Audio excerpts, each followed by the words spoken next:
Family and fellow soldiers, I'm the Professor, and this is the Moment of Truth.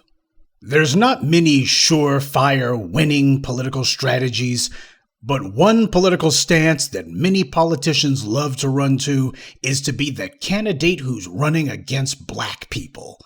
And that brings us to the mushmouth mayor of New York City, Officer Eric Adams, NYC's overseer-in-chief. New York City got rid of cash bail for misdemeanor and nonviolent charges a couple of years ago. A common-sense approach to the blatantly racist judges who impose imprisonment for black defendants while allowing white criminals to be released. White supremacists in the government and the media claimed that if this was put in place, why every criminal would be out committing crimes nonstop, day and night, 24/7. Recidivism would go through the roof. As soon as you let one criminal go, why they would immediately go and murder someone. Well, after 2 years, the data is in, and it shows that only 2% of those released on non-cash bail went on to commit violent crimes. Speaking of which, I already showed you in an earlier video that the NYPD itself said that crime was higher in 2020 and the years before than it is in 2021, and yet all of last year was dominated by white media hysteria about crime. The white media trying to make it seem as if everybody's getting murdered in America. But it's not until you actually parse the data and look at what it is the white media is talking about that you see that it's not murders, rapes, and assaults that are through the roof.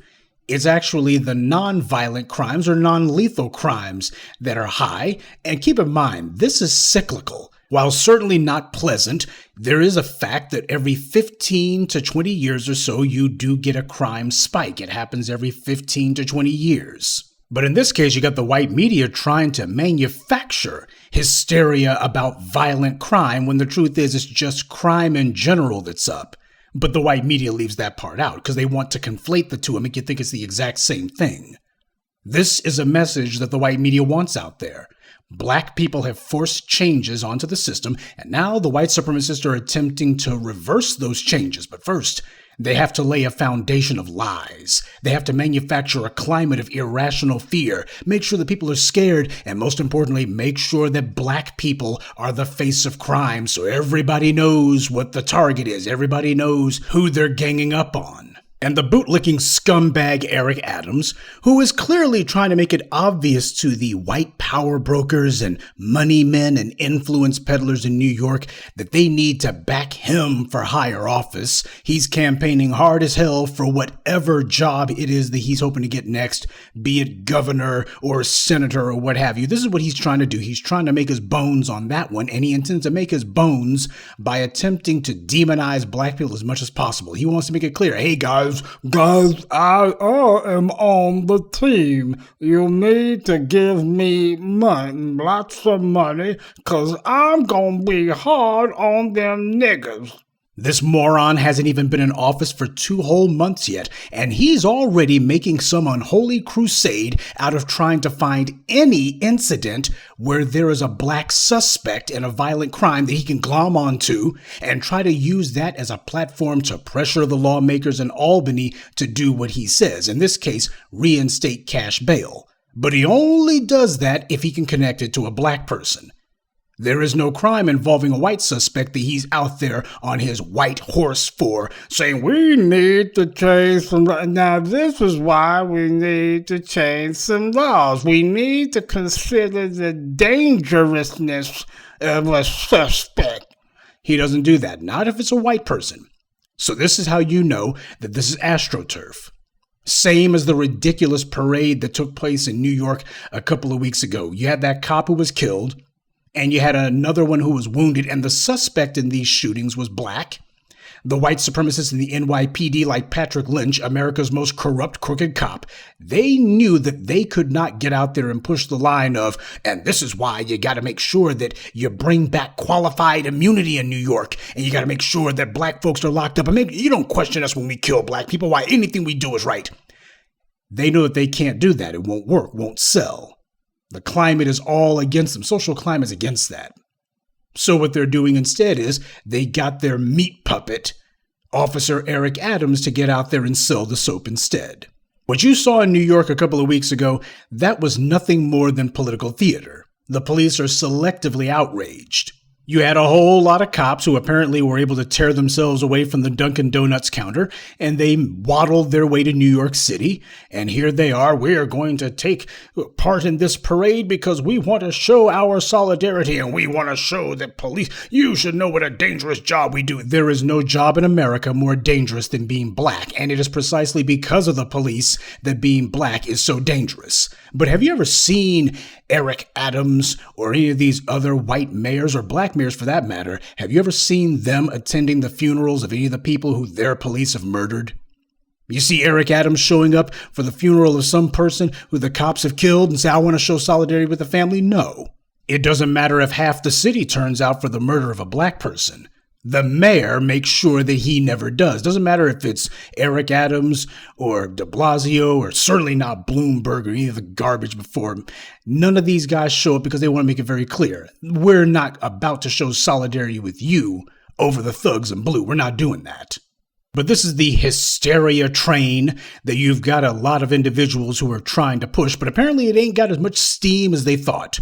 Because in the most recent incident that they're deciding to make a cause celeb out of, you had an Asian woman who was allegedly murdered by some black suspect, who, by the way, the guy's name, I can barely even pronounce it, but phonetically it's Asamad Nash. I mean, you can look at the guy, and not even his name. You're able to look at the guy. This guy is clearly from the islands. This guy is clearly an immigrant. You're able to look at this guy as like, okay, he ain't from around these parts, but he is black. And that's the most important thing. That's all that matters here. All that matters is, as long as we got a black person, now we can go ahead and push for this policy because we have a black face that we can attach the advocacy to. We have a black person that we can claim that this is in reaction to, and everybody knows, okay, this is what we're getting behind, guys.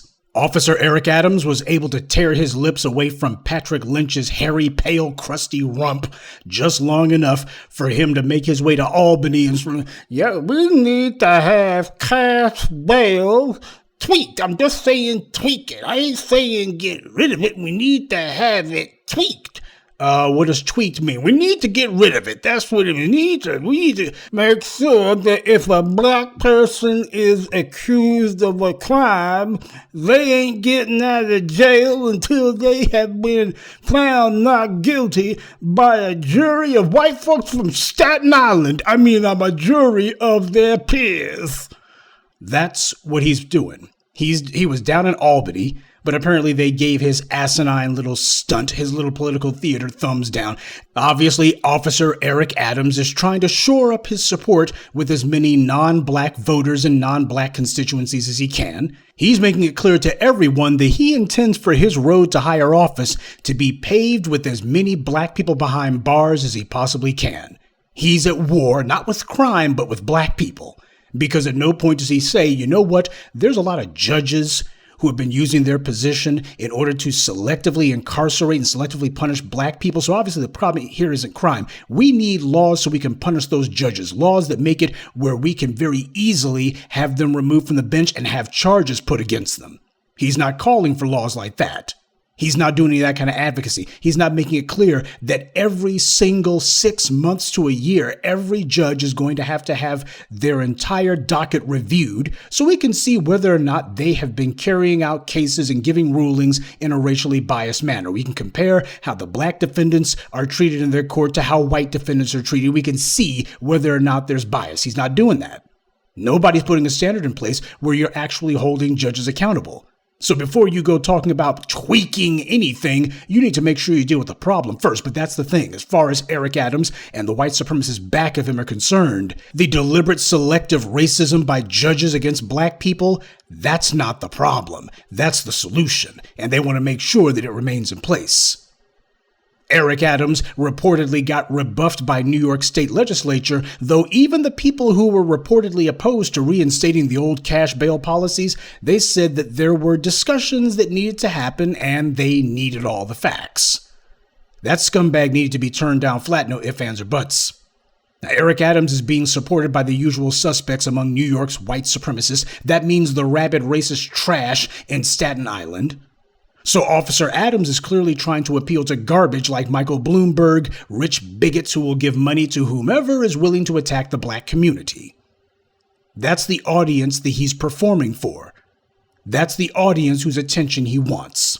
Officer Eric Adams is marching boldly in the fetid, pathetic footsteps of Michael Bloomberg. I guess Officer Adams doesn't remember what ultimately happened to Michael Bloomberg. See, the so-called power brokers in New York, they've bought into their own hype. In their minds, New York City is the center of the universe. New York City rules the world. Only it doesn't. New York City is an important city for the world of finance, but outside of that, New York City ain't spit. No offense to my New York folks, but the point that I'm trying to make is New York City is not the center of the universe. It's the center of the media world because so many of the media companies are headquartered in New York City. And of course, you got finance that happens to have that as their central hub. So you have a self-reinforcing mechanism where the self-centered, egotistical egomaniacs who want to tell themselves they're so important, they own media companies that can tell them that they're so important, they're the center of the universe.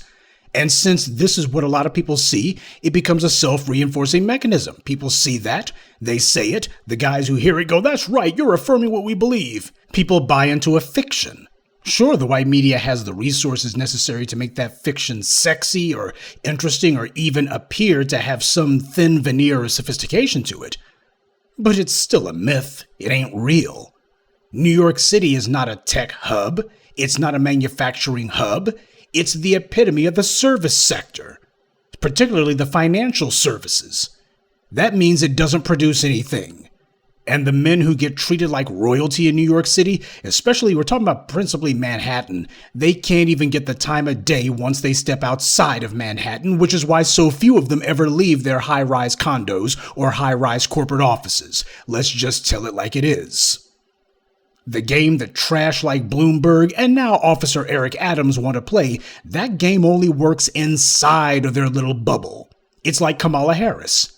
As long as she had low-down Willie Brown and the California political machine to hand her patronage jobs, to spoon-feed her political offices like the DA's office or the state attorney general's office or the U.S. Senate, she was fine. But as soon as she stepped outside of the cozy confines of California, where her state's political machine had no influence, she got crushed, and it wasn't even a contest. Michael Bloomberg learned the same humiliating lesson when he went down to Alabama. He went to Brown Chapel AME Church, had some bootlick pulpit pimp, some scumbag pork chop preacher who was going to let him use that black congregation as a backdrop for a photo op, and next thing you know, the congregants stood up, as they should, and turned their backs on that scumbag. And what was supposed to be Michael Bloomberg's glorious PR stunt turned out to be the death knell for his would-be presidential campaign. He thought that once he got outside of New York City, stop and frisk wouldn't follow him, except it did. He thought to himself that because he was such a big shot in New York City, why, these corn-pone country Negroes, they'll be falling at my feet. All I have to do is say I'm a white man from New York City, and they'll just be kissing my behind, and they'll be bowing and scraping. And instead, what happened was those black congregants told him, we know exactly who you are, Bloomberg, and you ain't in New York City anymore. They crushed his campaign in a single moment. But of course, what happened is what usually happens when you're dealing with entrenched monetary power. If the scumbags are not able to get their way on their own, then they'll simply find some stalking horse, some puppet, who they'll put out there to do it for them, and that's where Eric Adams comes in. He's carrying out the Democrats' strategy of attracting non-black support so that they can try to create a new voter base, one that is not going to leave them vulnerable to the influence and consequences that the black grassroots are inflicting. So please don't think that this mush-mouthed half-wit came up with this on his own. He's taking orders. Same way he did when he was a crooked cop in the NYPD, same way he did when he was a sniveling state senator in Albany. Eric Adams is a tool. That's all he is. That's all he can be. And this agenda that he's pushing, it was going on long before he got himself selected to be mayor of New York. Officer Adams knows what his job is, and that's to be the black tool to give cover to an anti-black agenda. He'll say the crap that his racist white paymasters can't say. This isn't about crime. It's about Eric Adams ingratiating himself with the anti-black forces of the white left. Remember, it was a black mayor who presided over the slaughter of Move in Philadelphia. It was a black mayor who presided over that city when the LA riots went down and refused to punish the police. You have a black mayor in San Francisco right now who's not doing anything about the police in that city targeting the few black residents who are left. And of course, Mayor London Breed hasn't done a thing to make it where black San Franciscans can meet the cost of living.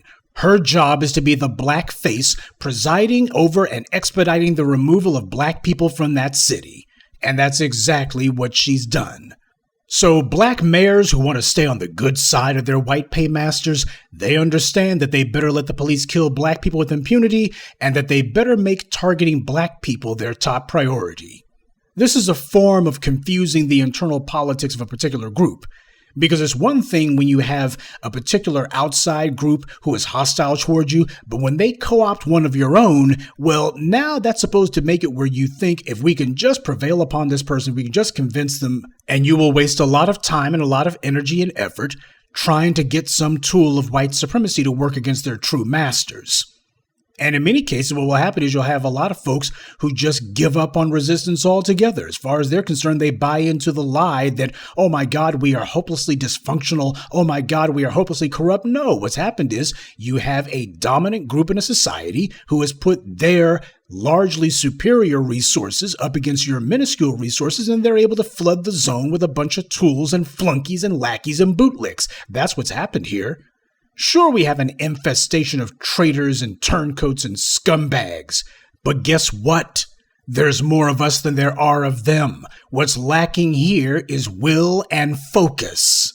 Officer Eric Adams and the white supremacists propping him up are trying to reinstate the old status quo. They've lost some ground, and they're trying to make that ground back up because a lot of these white supremacists have seen nationwide what happened in New York City, and that's the reason why you had so many of these racist police coming in from Boston and coming in from Philadelphia and coming in from Baltimore and all points in between. They've been showing up because as far as they were concerned, we got to show we're in solidarity against the niggers.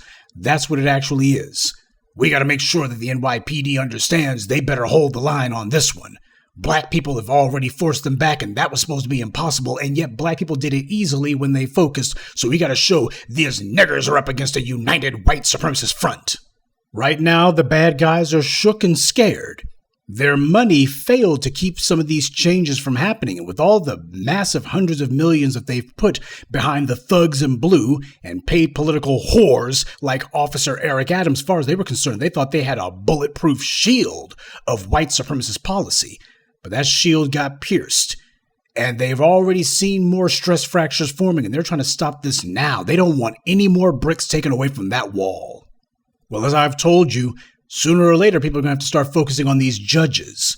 There need to be laws that make it mandatory to review how these judges hand down sentences, and the same thing goes for the DAs. Judges and DAs need to undergo an annual, in fact, I would say quarterly review of how they handle the cases that they're supposed to be prosecuting or presiding over. Do you have DAs who systematically make it where black defendants get hit with the heaviest charges that they can while the white defendants are let go altogether? Judges who do the exact same thing. If it's a white defendant, we're going to go ahead and set aside the verdict or throw it out, or we're going to give this person time served. And if you're black, well, you were accused of jaywalking. Sure, the cops lied and there was no evidence that you even were in the city at the time, but we're giving you life in prison anyway. There need to be heavy prison sentences for judges who use their offices as a means of persecuting black people. And the same thing goes for DAs. Those are the next legal steps that must be taken. And what's happening now is they're trying to stop this one before it goes any farther. The police have already been stepped to.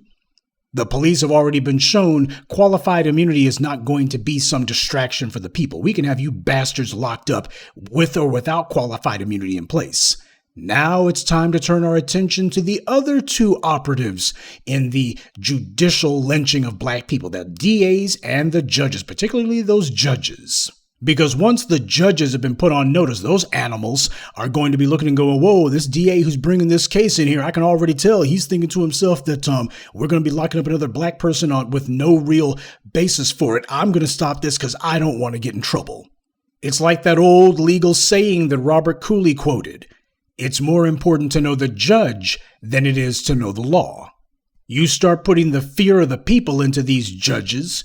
You start making it very clear you're going to be undergoing judicial review. We're going to compare how you handle the cases with black defendants to what you do when there's white defendants. And all of a sudden, you're going to see a whole lot of these white supremacists suddenly deciding to take early retirement, suddenly deciding they don't want to be in the judge business anymore. We can run the white supremacists out. We can purge the white supremacists. That must be on the agenda. But we're the ones who are going to have to put it there. And we have to get realistic about the fact that you're going to have white supremacy using its money to prop up black sock puppets to tell us, y'all's going too far now. We need to be understanding now. They're going to have these morons out here advocating for the bad guys, advocating for the enemy. Eric Adams is pushing the anti-black agenda as he said that he would. This is not a surprise. He ran on an open platform that he was going to go after black people. So black New Yorkers have to make a political example out of him to show that they can and will push back. Because once Eric Adams has been politically humbled, humiliated, and thrown out of office, he's going to find out, just like all these bootlicks do, that the same Bloombergs and the same white power brokers who are willing to float them some money for their political campaigns, they're not going to be willing to hang out with these guys afterwards. Massa loves to use his tools. But that doesn't mean that he loves the tool itself. And mark my words, should the black New Yorkers flex on Officer Eric Adams and break this guy's political back, I can promise you, just like all the other bootlicks, he'll come slithering back to black folks and he'll be saying, oh, I was never down with them white supremacists. That was just media spin and they took things out of context. He'll do like they always do. And we'll leave that moron in the garbage can of history. Because that's what you do with trash. Good day and be one. I'd like to take a moment to mention some of our contributors. Larry Amayo, Morris Bodden, D. Ryan, Sharon Shabalela, and Racer Bow. Salute to them and thank you to everyone for listening, liking, and sharing this message. Black empowerment only exists because of you.